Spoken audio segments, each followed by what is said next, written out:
हम छात्रों को नहीं, यहाँ पे सरकार को एडवाइस कर पाएंगे। देखिए छात्र तो सही स्टैंड लेके बैठे हैं, अब यहाँ के हम छात्रों को थोड़ी समझाएंगे कि आप गलत कर रहे हो। ये छात्र यहाँ भूखे बैठे हैं बहुत दिन से, कुछ छात्र हॉस्पिटल में बैठे हैं, यहाँ धूप हो रही है, यहाँ बारिश हो रही है, आप देख रहे हैं किस तरह से हालातों में यहाँ छात्र बैठा हुआ है। और ये छात्र जब अपने हक की आवाज़ उठाता है तो झारखंड सरकार उसके ऊपर लाठीचार्ज कर देती है, रात के अंधेरे में लाठीचार्ज करती है, इनके ऊपर टीयर गैस फेंकती है, वाटर कैनन चलाती है। छोटे छोटे बच्चों के ऊपर ऐसा करते हैं। ये बच्चे ही झारखंड का भविष्य हैं। रिस्पेक्टेड शिबू सोरेन ने इन्हीं का फ्यूचर सोचा था, झारखंड इन्हीं से बनना था। आज इन्हीं बच्चों को इग्नोर कैसे कर सकते हैं हम लोग? 3-3 साल से, 5-5 साल से, 6-6 साल से ये सरकारी एग्जाम की तैयारी करते हैं कि हम एग्जाम देंगे और फेयर एग्जाम होगा और रिजल्ट आएगा। पर रिजल्ट की जगह क्या आती हैं? खबरें आती हैं, पेपर लीक हो गया, माफिया बैठे थे, पेपर बिक गया, 400 लोग एक परिवार के सेलेक्ट हो गए, कोई टॉपर कहीं से आ गया। हर बार यही खबरें आ रही है। क्यों नहीं इसकी सीबीआई इंक्वायरी होती? ये बच्चे क्या डिमांड कर रहे हैं? कोई इस्तीफा तो डिमांड कर नहीं रहे हैं। ये बच्चे यही डिमांड कर रहे हैं कि हम सब जानते हैं यहाँ पे एक चोरी हुई है, यहाँ पे कुछ गलतियां हुई है, उनकी जांच हो जाए। जांच के लिए कह रहे हैं सीबीआई इंक्वायरी करा दो। सीबीआई इसलिए कह रहे हैं कि एक इंडिपेंडेंट इंक्वायरी होगी, इनको लग रहा है स्टेट की ना हो, एक नेशनल हो। ये कह रहे हैं सीबीआई ना हो तो एक इंडिपेंडेंट टीम बन जाए जिसके अंदर हाई कोर्ट के रिटायर्ड जजेस हो, भाई कम से कम एक इंडिपेंडेंट इंक्वायरी हो, जो लोग पकड़े जाए उनको सजा दी जाए। और मेरी माने तो सजा तो फांसी की होनी चाहिए। इन बच्चों का आप पूरा का पूरा जिंदगी खराब करते हो। इस प्रोटेस्ट में ऐसे बहुत से बच्चे होंगे जिनकी एज लिमिट खत्म हो जाएगी। अब वो जीवन में ना जेएसएससी दे पाएंगे, ना जेपीएससी का एग्जाम दे पाएंगे। 5-5 साल उन्होंने इस एग्जाम को दिया, इसके बाद क्या भविष्य है उनका? आपका छोटा भाई होता, 5 साल से एग्जाम की तैयारी कर रहा होता, घर की सारी चीज़ों को छोड़ के, घर की उम्मीद उसके ऊपर होती, हर साल उसके ऊपर पैसे लग रहे होते, हर साल वो आपको फ़ोन कर रहा होता कि भैया बहुत डर लग रहा है, पेपर के पहले क्या होगा क्या होगा। बाद में हर बार पेपर इस तरह से लीक हो जाए, भर्तियों में धांधली हो जाए, आपको कैसा लगेगा? 5 साल बाद आप कैसे उसको बोलोगे कि कोई बात नहीं बेटा आगे बढ़ जाओ ज़िंदगी में? तो ये बच्चों का भविष्य है, झारखंड का भविष्य है, इसको सीरियसली लें। यहाँ पे आए, इन बच्चों से बातें करें, भाई क्या दिक्कत हो रही है? हाँ, क्या दिक्कत हो रही है? साहब को देखिए यहाँ ग्राउंड पे बैठे हुए हैं, साहब भी तो बड़े आदमी यहाँ के बैठे हैं, वो क्यों नहीं आ सकते हैं?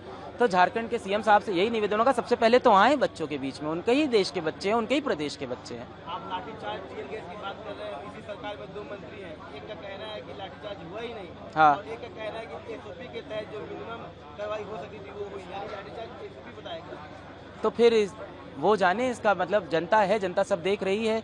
जिस जनता ने चुन को उनको भेजा है, यही जनता अगली बार ये सब भी देखेगी, ये सारे वीडियोस भी देखेगी, ये बातें भी सुनेगी उनकी कि जिस एसओपी से आपने छोटे बच्चों के ऊपर रात के अंधेरे में लाठी, और कह रहे हैं लाठीचार्ज नहीं हुआ है। तो वो जो वीडियो टहल रहे हैं वो कहाँ के हैं? एआई से बने हुए हैं, या 100 साल पुराने वीडियो हम लोग देख रहे हैं, या झारखंड के नहीं नेपाल के वीडियो हैं जो हम लोग देख रहे हैं रात के 11 बजे के। तो ये सब देखिए, अब झूठ बोल के कोई फ़ायदा नहीं होगा। अच्छाई इसी बात में है कि एक्सेप्ट कर लें कि ये बच्चे झारखंड के हैं। हर कोई साथ में जोहार झारखंड बोलता है, दिल से बोलता है। इन बच्चों के अंदर बहुत फीलिंग है झारखंड को लेके, और मुझे लगता है यहाँ के सीएम साहब के अंदर भी है, उस फैमिली के अंदर भी है।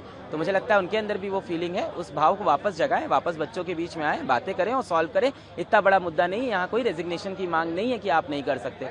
इससे पहले कि बच्चे और गुस्सा हो जाए, कुछ बच्चे यहाँ भूख हड़ताल में हैं, किसी बच्चे के साथ भगवान ना करे कुछ हो जाए, इससे पहले आ जाइए और उस मुद्दे को संभाल लीजिए। सरकार तो कह रही है कि सीबीआई की जरूरत नहीं है, सीआईडी जांच हो रही है, जो बहुत अच्छे इफेक्टिव तरीके से हो रही है। बच्चे तो यहाँ नहीं मान रहे, बच्चे तो यहाँ पे सीआईडी की पहली रिपोर्ट जो दिखा रहे हैं उसके अंदर बहुत सारी धांधलियाँ उनको दिख रही है। बच्चे कह रहे हैं सीआईडी जांच होगी तो बात दब जाएगी।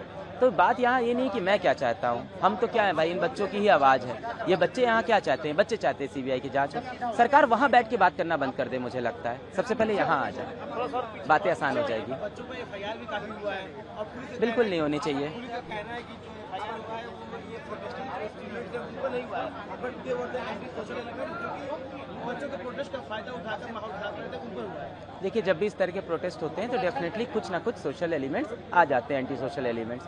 पर मेरा हमेशा यही अपील होता है कि यहाँ पे बहुत ही मासूम बच्चे हैं, देश का भविष्य है, आम घरों से आते थे, बेचारे पढ़ाई करते थे, पहली बार इस तरह के माहौल में आए हैं, उनके खिलाफ ये सब ना करें भाई। आपके देश में उनको किसी भी तरह से मतलब अनकंडीशनल वो सारी एफआईआर हटा लेनी चाहिए। छोटे छोटे बच्चे देख रहे हैं, कितने छोटे छोटे बच्चे यहाँ पे खड़े हैं, खाना नहीं मिल रहा है, यहाँ पे बारिश हो रही है, कितनी दिक्कतें हैं यहाँ पे। अब इनके खिलाफ एफआईआर करेंगे, शोभा देगा आपको? आप पावरफुल है ना। देखिए, जब भी एक पावरफुल आदमी एक दबे कुचले आदमी को दबाता है तो शोभा नहीं देता है। हमेशा कहा जाता है पंचअप करिए, तो सरकार पंचअप करे भाई। अगर सरकार को लड़ना है तो और बड़ी ताकत से लड़े, केंद्र सरकार से अपने हक के लिए लड़े। इन बच्चों से थोड़ी लड़ना है, ये तो उनके प्रदेश के बच्चे हैं, तो कभी भी पंच डाउन नहीं करना चाहिए, शोभा नहीं देता इतनी बड़ी सरकार।